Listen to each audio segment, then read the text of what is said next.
What is the definition of an imaginary number? I is equal to square root of negative 1, and I squared is equal to negative 1. So for example 1, the square root of 9 we know is 3, because 3 times 3 is 9. B, the square root of negative 9 is equal to 3i, because now to take out the negative, it becomes imaginary I, because I is equal to the square root of negative 1. C, the square root of negative 25 is 5i. And let's add an extra example, D. The square root of negative 12, we just break it down like how we used to break it down. So 12 factors to 4 and 3, and 4 factors to 2 and 2. And 2's are buddies, so they go outside because the square root of 4 is 2. And to take out your negative, you bring out your I, so it would be 2i square root, and the one that's left alone is 3. So your answer for a square root of negative 12 would be 2i square root of 3. What is a complex number? A complex number composes of a plus bi, and a and b are real numbers, so this is called your real part. And the one with the I, the bi, is called the imaginary part.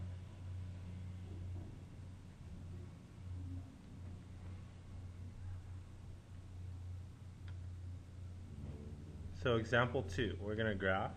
So we're going to draw a graph.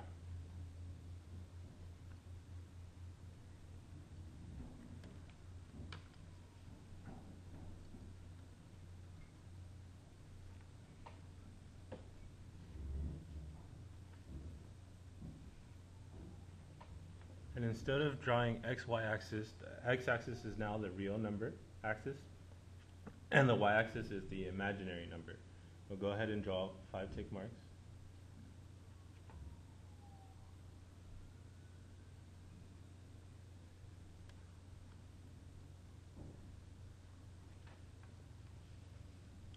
Now if you look at A, the real part is the positive 3.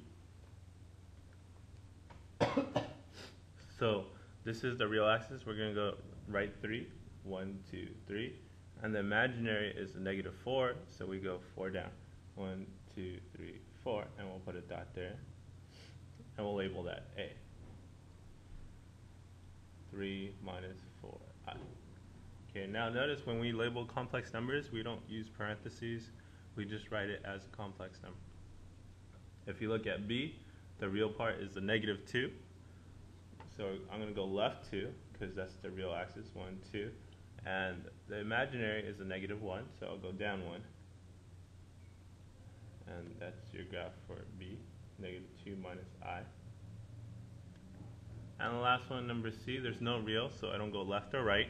And the imaginary is negative 5, so I'll go 5 down. 1, 2, 3, 4, 5.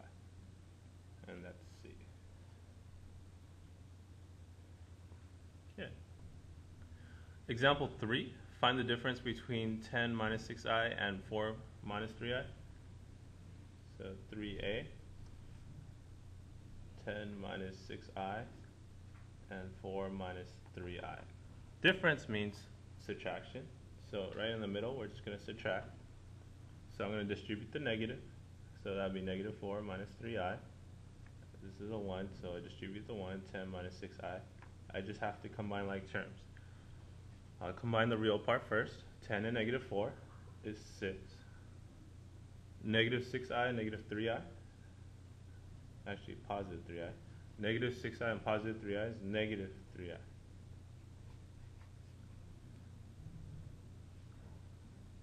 Example 3b. I'll read you the problem.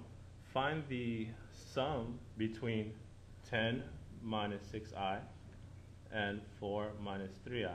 Sum just means in the middle you put a plus. So that means I'm adding these two. So I'll distribute the positive, so plus 4 minus 3i. I'll distribute the 1, so 10 minus 6i.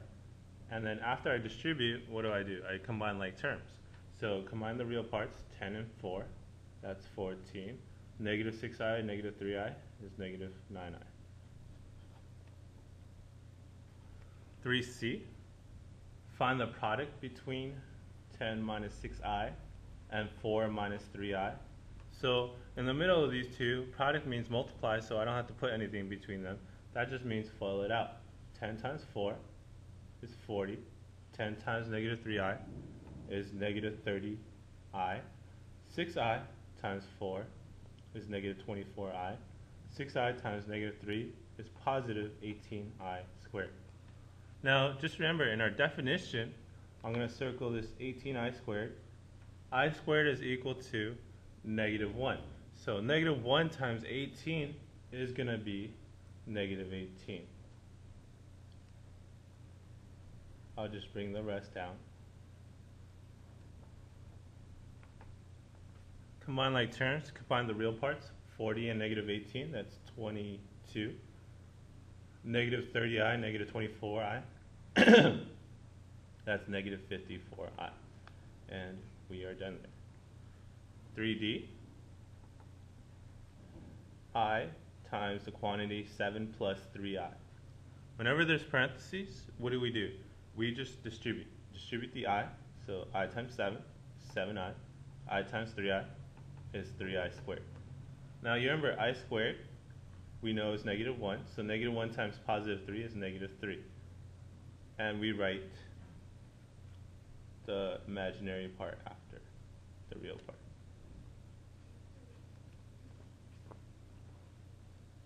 (3e)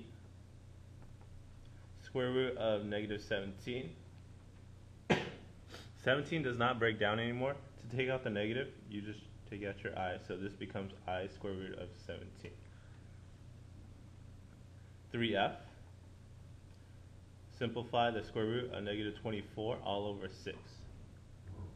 Well, I just normally break down the square root, so 24 breaks down to 6 and 4, 3 and 2, and 4 breaks down to 2 and 2.